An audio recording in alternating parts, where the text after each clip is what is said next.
Does a single piece of steel hold the power to bury an entire neighborhood? The American street is an ecosystem governed by a singular cold logic, the necessity of the instrument.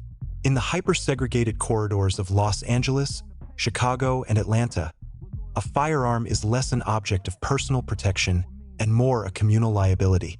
To the casual observer, the violence of the late 20th century appeared as a series of disconnected, impulsive acts.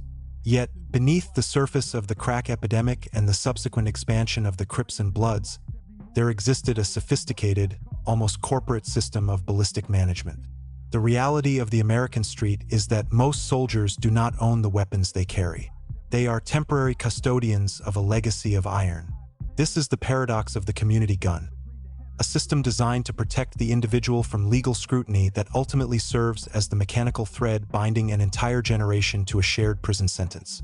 Statistics suggest that in certain high-intensity zones, a single handgun may change hands a dozen times in a lunar cycle, traveling through a network of safe houses, floorboards, and abandoned lots. It is a circulatory system of steel that fuels the engine of the urban war zone, ensuring that the means of violence are always within reach while the legal consequences remain distributed. This system was not born of choice but of evolution.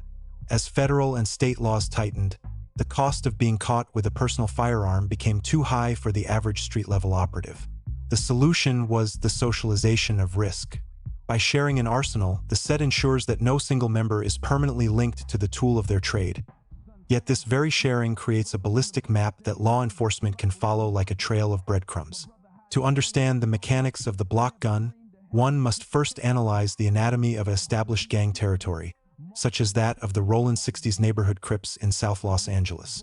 This territory is not merely a collection of residential streets. It is a fortified logistical grid. At the apex of this structure is the shot caller. The shot caller's primary responsibility is the preservation of the set's power and the management of its resources. They understand that a soldier caught with a personal weapon is a liability to himself, but a soldier caught with the set's weapon is a liability to the entire organization. Therefore, the armory is decentralized. It rarely resides in the waistband of the soldier on the corner. Instead, it is placed in the hands of the keeper. The keeper is an archetype essential to the survival of the set. Often, this is an individual who exists on the periphery of the criminal lifestyle, a girlfriend with a clean record, a younger sibling who has yet to be processed through the system, or a veteran who has successfully transitioned into a semblance of civilian life. Their home is the clean house. It is a neutral zone, unlikely to be the target of a high-risk warrant or a tactical breach. The keeper does not pull triggers. They maintain inventory. They ensure the tools are oiled, loaded, and hidden in accessible but non-obvious locations, such as behind false electrical panels or inside the lining of old furniture. When a conflict flares up, perhaps a dispute over territory on Slauson Avenue, the soldier does not reach into his pocket. He makes a call. The request is processed through the hierarchy, and the weapon is retrieved, used, and immediately returned for cleaning. The first fundamental fact of the street armory is the rental logic. In the economy of the block, a weapon is a capital asset. For many independent operators or lower-level soldiers within the Bloods, owning a firearm is financially and legally prohibitive. Instead, a system of leasing has emerged. A soldier may pay a fee or a percentage of their earnings to rent a piece for a specific mission or for a weekend of high-tension patrolling. The paradox here is that the weapon's value increases with its history, but so does its danger. A clean gun, one that has never been fired in a crime, is a premium asset, often costing 3 times its retail value on the black market. However, once that weapon is used, it becomes dirty. In the rational world, a dirty weapon should be destroyed. But in the resource-scarce environment of the ghetto, the gun is rarely discarded. It is simply repositioned. The harsh reality is that the same handgun used in a non-fatal robbery in June may be the same weapon used in a high-profile homicide in August. This creates a ballistic web. When the police eventually recover the weapon during a routine traffic stop or a house raid, they don't just find a gun.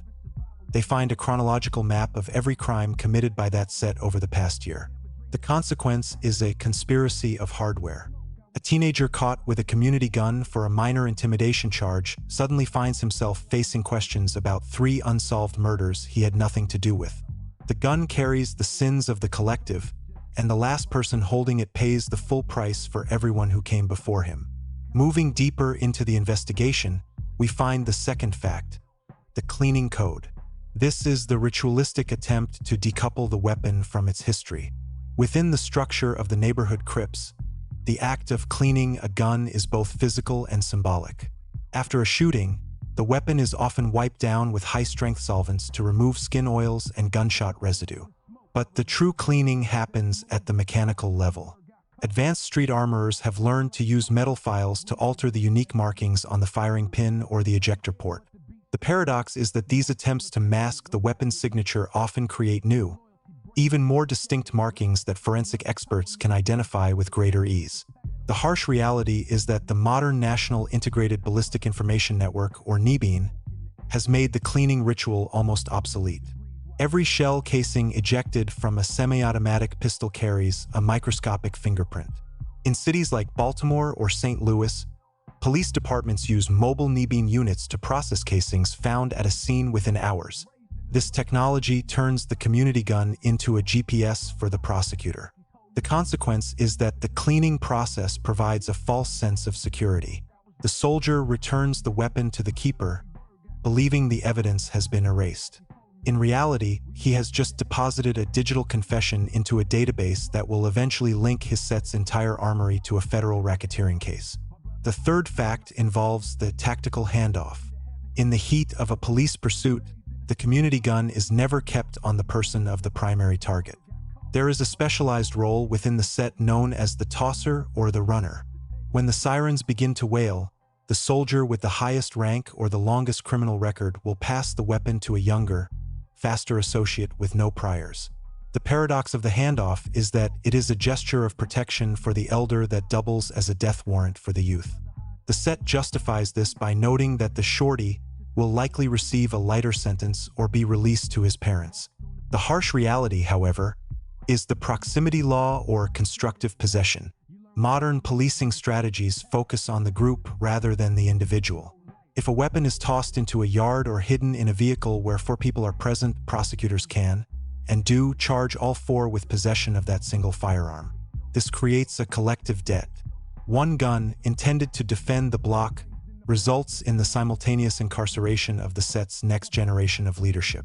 The consequence is a vacuum of power.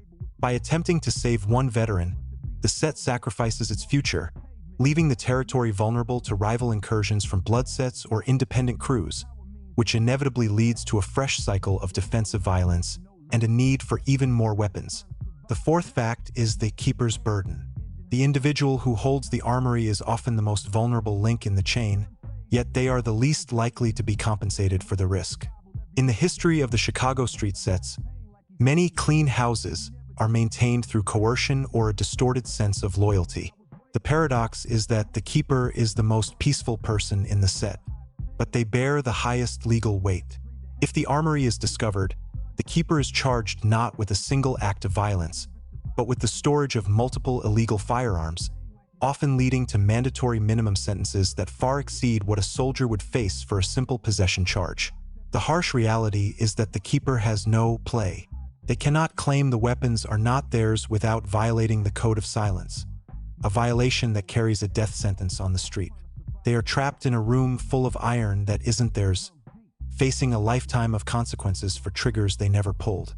The consequence is the destruction of the civilian support network. When a grandmother or a young mother is sent to prison because her home was used as a set armory, the social fabric of the neighborhood is further shredded. Children enter the foster system, homes are lost, and the only entity left to provide a sense of belonging is the very set that caused the destruction. This leads us to the unifying theory of the block gun. Why does this cycle persist when it is so clearly a path to collective ruin? The answer lies in the scarcity of the American ghetto. In an environment where the state is seen as an occupying force and rival sets are seen as existential threats, the gun is the only perceived guarantee of safety. The common trunk of the armory is a response to a world where you cannot call the police and you cannot afford to be defenseless. It is an insurance policy with a premium paid in human lives. The cycle is impossible to break because the weapon is both the cause of the instability and the only perceived solution to it. The more guns that enter the neighborhood, the more the police increase their presence. The more the police increase their presence, the more the set resorts to clean houses and keepers. The more keepers are arrested, the more the social structure collapses, creating a new generation of soldiers who feel they have nothing to lose but the steel they hold in their hands. It is a closed-loop system where the hardware remains while the software, the people, is constantly being deleted and replaced. The community gun is not just a tool. It is a ghost. It haunts the hallways of the projects and the evidence lockers of the precinct alike. It is a physical manifestation of a social contract that has failed. We look at these neighborhoods and see chaos, but there is a rigid, terrifying order to how this violence is organized. It is an order built on the shared ownership of a tragedy. The young man on the corner in a red bandana, the veteran in the shadows of the porch, and the woman hiding a lockbox in her closet are all connected by the same serial number. They are parts of a machine that they did not build, but one they are forced to maintain. Until the logic of the street is replaced by a logic of genuine opportunity, the armory will remain full, the keepers will continue to wait for the knock on the door, and the block will continue to be governed by the paradox of the shared trigger. If you value these deep dive investigations into the mechanics of the street, consider subscribing to Tales from the Block. The journey of a block gun begins long before it reaches the floorboards of a South Side apartment. To understand the communal armory, one must trace the iron pipeline, the logistical arteries that pump hardware from states with lax regulations into the high-pressure zones of the American inner city. In the early 1980s, the transition from hand-to-hand combat to industrialized violence necessitated a steady supply of semi-automatic firepower. As the Crips and Bloods expanded their footprint across the continental United States, they didn't just export their culture. They exported their procurement methods. A primary mechanism in this system is the straw purchase. This involves an individual with a clean record, often a person in financial distress or a younger associate with no criminal footprint, who enters a legal gun store in a state like Nevada or Georgia. They purchase 5, 10, or 20 handguns at a time, claiming they are for personal use. Within 48 hours, these weapons are in the trunk of a car heading toward Los Angeles or Chicago. Once they cross the city limits, their legal identity is stripped away. They are no longer registered assets. They are ghosts in the system, ready to be inducted into the collective armory of a specific set. The economics of these weapons undergo a radical transformation upon arrival. In a legal retail environment, a standard 9mm handgun might retail for $500. Once it enters the ecosystem of a set like the Bounty Hunter Bloods in Nickerson Gardens, that price point disappears. The weapon becomes a tool of the firm. It is assigned a value based on its utility and its temp. A cold gun, one that has just arrived from the pipeline, is the most prized possession. It is the designated offensive weapon, reserved for high-stakes operations where the risk of ballistic matching is a primary concern. Conversely, hot guns, those already linked to multiple incidents, are relegated to the defensive tier. They are buried in the gardens of housing projects or stashed in the communal areas of apartment complexes. These are the emergency irons, meant to be grabbed by any soldier in the event of a rival raid. This hierarchy of hardware creates a stratified risk profile for the members of the set. The high-ranking shot callers rarely touch the hot iron, leaving the most legally compromised tools in the hands of the lowest-ranking soldiers, who are often unaware of the weapon's bloody history. The historical evolution of the communal gun system can be traced back to the post-Vietnam era. Returning veterans brought back tactical knowledge, but it was the economic collapse of the late 1970s that weaponized that knowledge. Before this period, street conflicts were largely localized and resolved through physical prowess. However, as the cocaine trade transitioned into the crack epidemic, the stakes shifted from neighborhood pride to multi-million-dollar revenue streams. The sets realized that individual ownership of firearms was a strategic weakness. If every soldier carried his own gun, a single sweep by a specialized gang unit could disarm an entire block in one afternoon. The solution was the creation of neutral caches. In neighborhoods controlled by the gangster disciples in Chicago, These caches were often managed with military-grade precision. Logs were kept not on paper, but in the memories of trusted associates. The armorer of the set would know exactly which weapon was in which slot, which magazine was prone to jamming, and which caliber was currently in short supply. This transition from individual to collective ownership marked the professionalization of the street, turning loosely knit groups of teenagers into paramilitary organizations with managed logistics. This leads to the shadow ballistics of the street, a phenomenon where the history of the weapon dictates the tactics of the set. When a block gun is used in a high-profile shooting, it undergoes a period of cooling. It is moved out of the immediate territory, often traded to a cousin, set in a different city or a different part of the state. A weapon that is too hot for the 60s might be perfectly usable for a set in the Inland Empire. This lateral movement of hardware creates a shell game that frustrates local law enforcement. A casing found in a Compton alleyway may match a projectile recovered from a body in San Bernardino 6 months later. To the police, this looks like a traveling gunman. To the street, it is simply the natural circulation of a communal asset. The paradox is that while this movement protects the individual shooter, it creates a ballistic fingerprint that links disparate sets into a single criminal enterprise in the eyes of federal prosecutors. Under the expansion of modern conspiracy laws, the simple act of transporting a shared weapon across county lines can be used to prove the existence of a coordinated racketeering organization, turning a localized shooting into a federal case that can dismantle an entire hierarchy. The physical storage of these communal weapons has evolved alongside police technology. In the 1990s, the floorboard stash was common, but the advent of high-sensitivity K9 units and thermal imaging forced the sets to become more creative. In modern urban environments, the block gun is often hidden in plain sight within the infrastructure of the neighborhood. Weapons are suspended inside sewer grates by high-tensile fishing line, magnetic boxes are attached to the underside of city-owned dumpsters, or holes are bored into the trunks of living trees in public parks. This infrastructure storage ensures that the weapon is never technically in anyone's possession until the moment it is needed. This creates a legal gray zone. If a police officer finds a handgun hidden inside a hollowed-out "no parking" sign, they have the weapon, but they have no suspect. The set considers this a victory of logistics over law.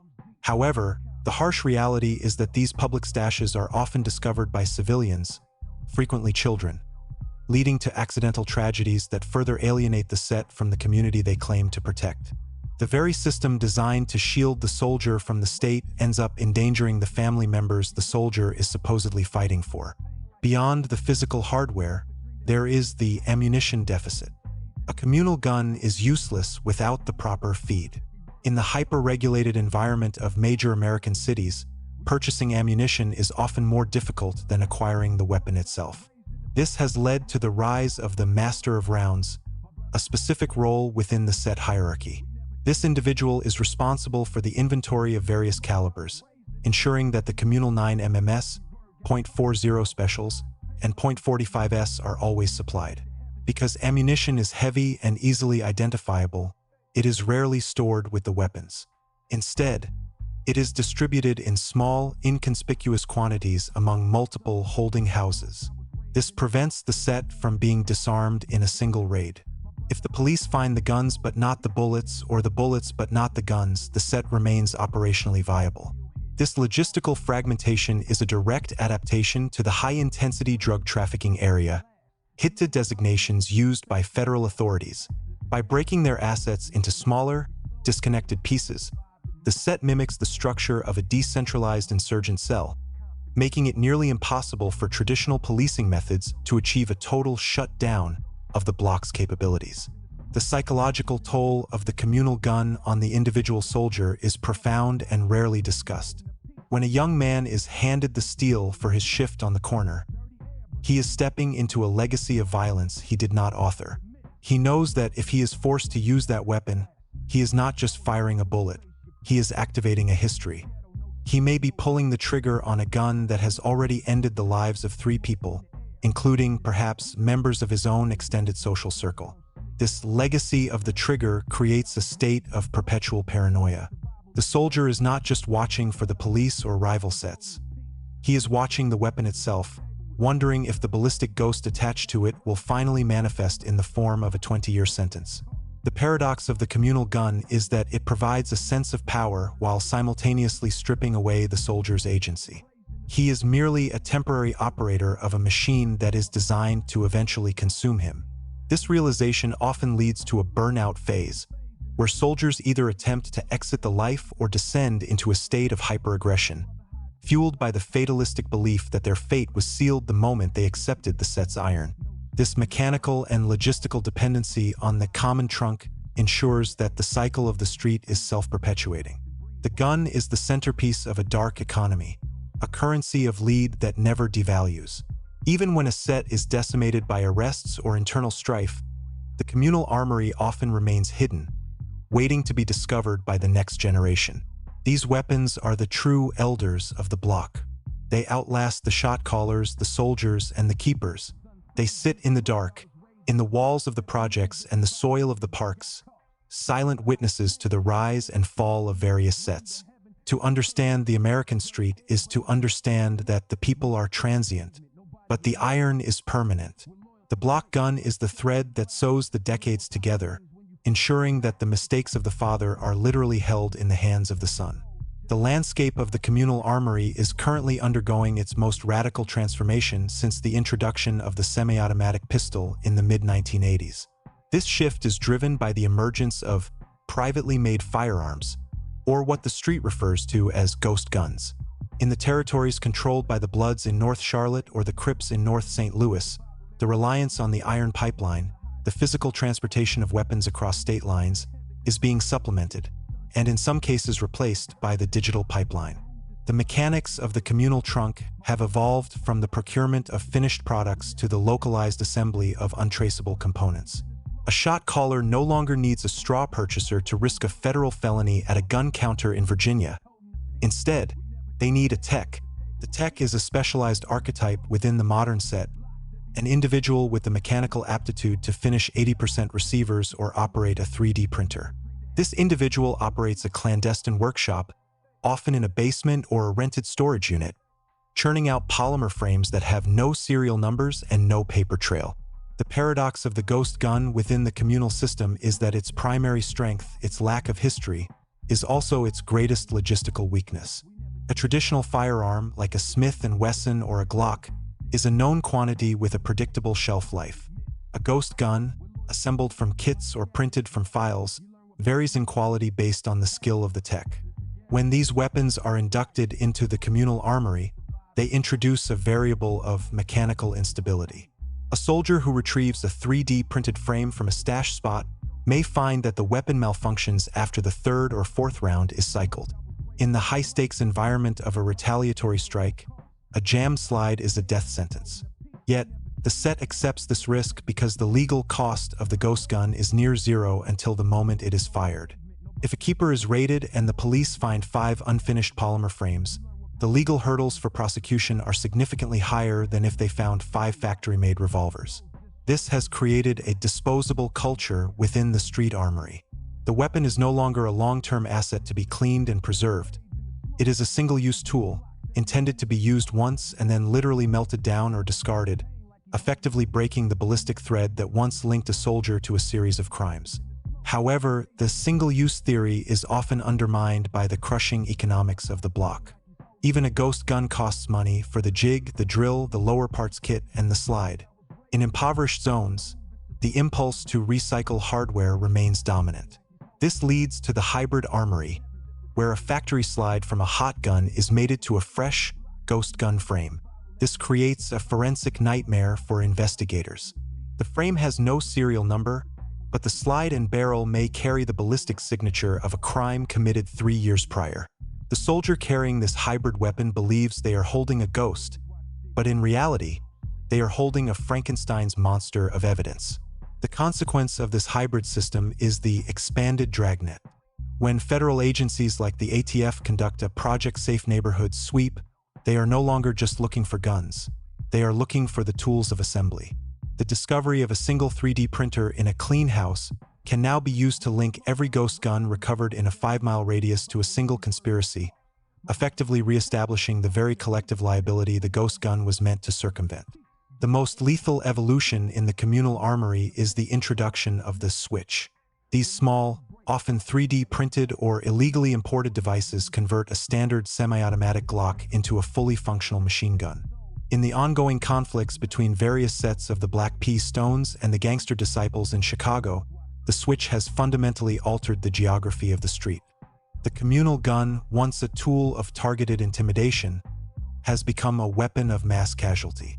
The paradox of the switch is that while it provides overwhelming fire superiority for the set, it virtually guarantees the intervention of the federal government.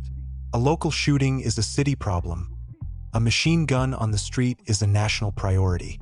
The switch era has led to a harsh reality where the collateral damage of a single engagement, innocent bystanders struck by stray rounds, reaches levels that force the community to break the code of silence.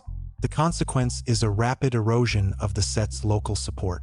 When a soldier uses a communal, switched Glock and sprays an entire block to hit a single rival, the ensuing heat from the federal response shuts down all economic activity, from the drug houses to the corner stores, turning the entire neighborhood against the set.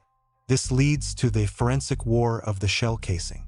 In response to the effectiveness of knee-beam and the microscopic fingerprinting of firing pins, the street has developed the brass-catching protocol.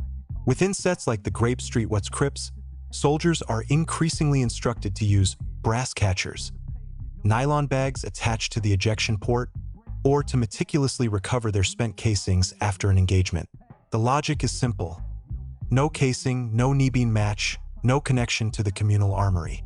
The paradox of the brass catcher is that the act of recovering evidence in the aftermath of a shooting is the most vulnerable moment for a soldier.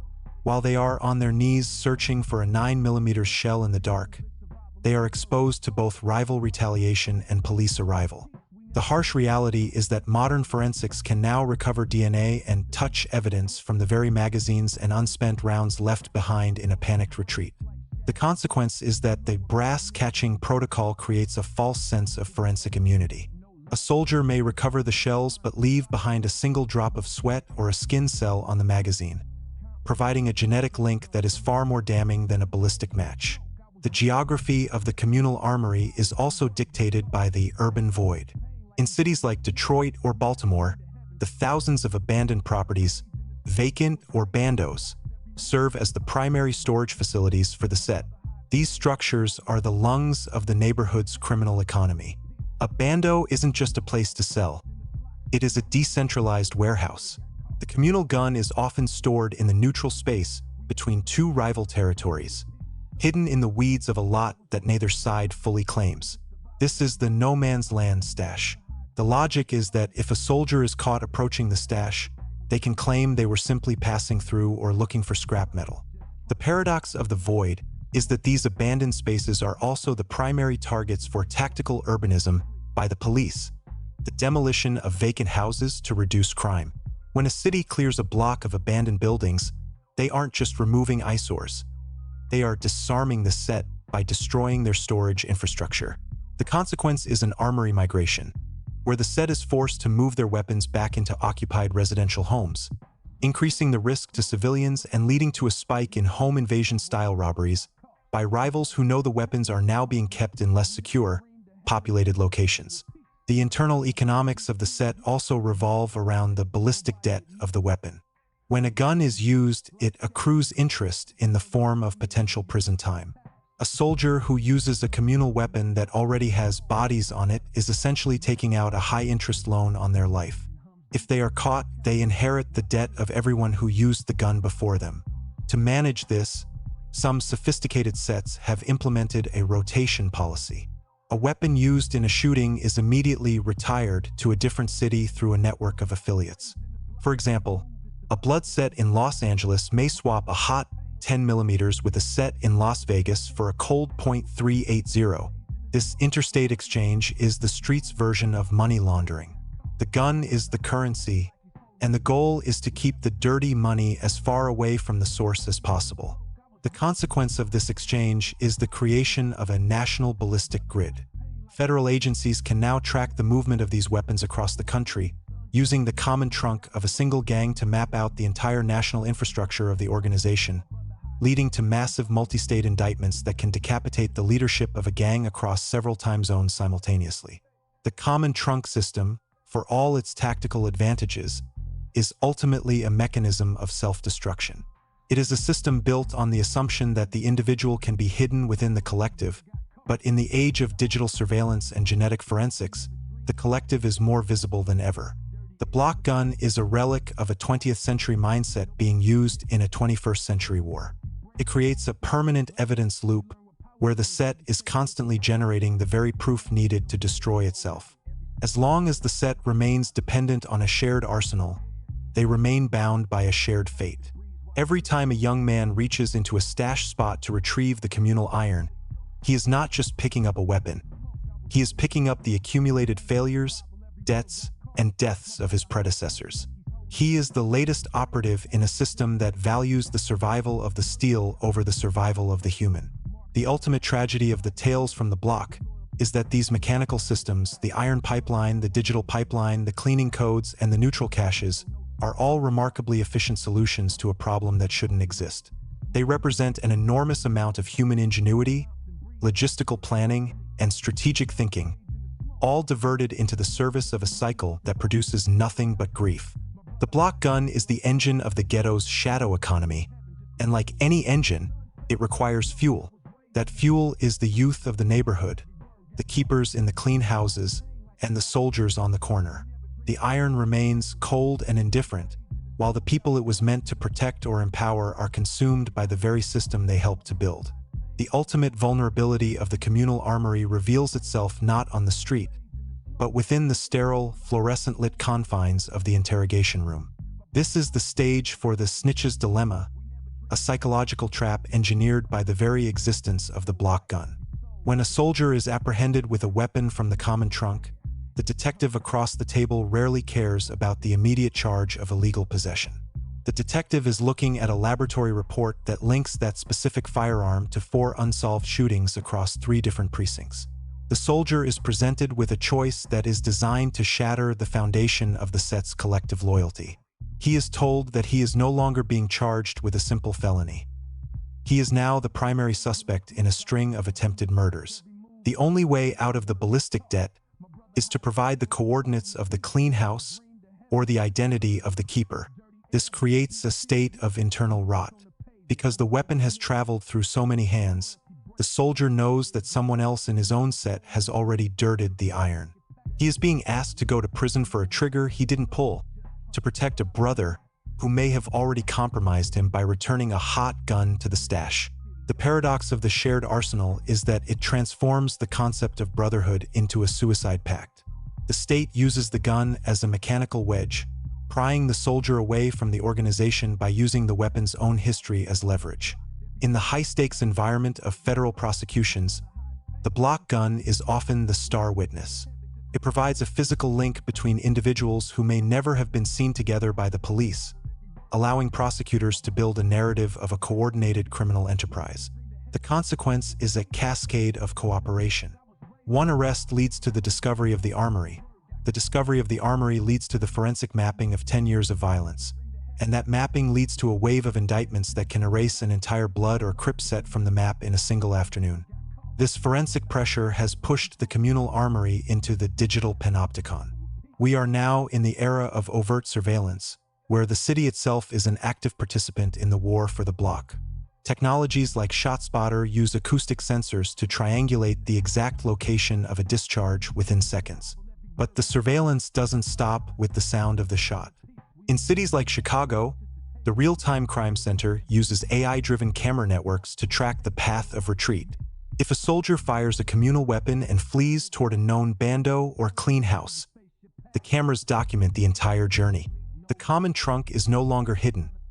It is being mapped in real time by algorithms. The paradox is that the more the set tries to hide the weapons in decentralized locations, the more data points they create for the surveillance state. Every trip to the stash, every handoff in an alleyway, and every cleaning session in a backyard is potentially captured on a high-definition lens or tracked via the MAC address of a nearby smartphone. The harsh reality of the modern era is that the code of the street, is being defeated by the code of the machine. The set continues to use 1990s-era logistical tactics against 2020s-era surveillance technology. The consequence is the instantaneous dragnet. Law enforcement no longer needs to wait for a snitch to find the armory. They simply follow the digital and acoustic breadcrumbs left by the communal system. This has led to a desperate evolution: the subterranean stash. In neighborhoods with aging infrastructure, sets have begun using the literal bowels of the city, disused steam tunnels, abandoned subway segments, and even the crawl spaces beneath public schools to house their hardware. By moving the armory into the dead zones of the digital grid, they hope to regain the invisibility they once enjoyed. But this move into the shadows only increases the environmental risk. Weapons stored in damp, subterranean environments degrade rapidly. A communal gun that has spent a month in a sewer pipe may fail at the critical moment, turning a tactical asset into a heavy, useless piece of rusted iron. This brings us to the unifying theory of the block gun, the system of collective entrapment. We must ask why a structure that is so forensically and logically flawed continues to dominate the American street. The answer is found in the feedback loop of insecurity. The communal armory exists because the individual soldier is too poor and too legally exposed to maintain his own protection. The set provides the gun as a benefit of membership. However, that benefit comes with an invisible tax, the accumulation of everyone else's crimes. This creates a ballistic debt trap. To pay off the debt of the set, the soldier must perform more work, acts of violence, which requires the use of the communal gun, which in turn adds more interest, forensic evidence, to the weapon. It is a mathematical certainty of failure. The system is designed to decentralize risk, but in the modern era, it serves only to centralize evidence. The cycle is impossible to break because the alternative, disarmament, is viewed as a death sentence. In the territories of the Roland 60s or the Black P. Stones, the absence of a communal armory is seen as an invitation for rival expansion. The common trunk is a defensive response to a world where the state provides no security and the economy provides no exit. It is the logical conclusion of a society that has decided to manage poverty through the prism of criminal justice rather than social investment. The block gun is the social contract of the ghetto, signed in lead and witnessed by the iron bars of a cell block. It ensures that even if an individual soldier wants to change his life, he is still tethered to the actions of his peers through the ballistic signature of the weapon he once held. The harsh reality is that the communal gun system has transformed the American neighborhood into a living evidence locker. Every wall, every floorboard, and every patch of dirt potentially hides a piece of a federal case. This creates a climate of universal suspicion. The keeper looks at the soldier with resentment for bringing heat to the house. The soldier looks at the shot caller with suspicion, wondering if the gun he was just handed is a setup. And the community looks at both with a mixture of fear and exhaustion. The common trunk doesn't just store guns. It stores the collective trauma of the block. It preserves the memory of every life lost and every sentence served, ensuring that the pain of the past is always available to be used in the present. In the final analysis, the story of the block gun is a story of misapplied genius.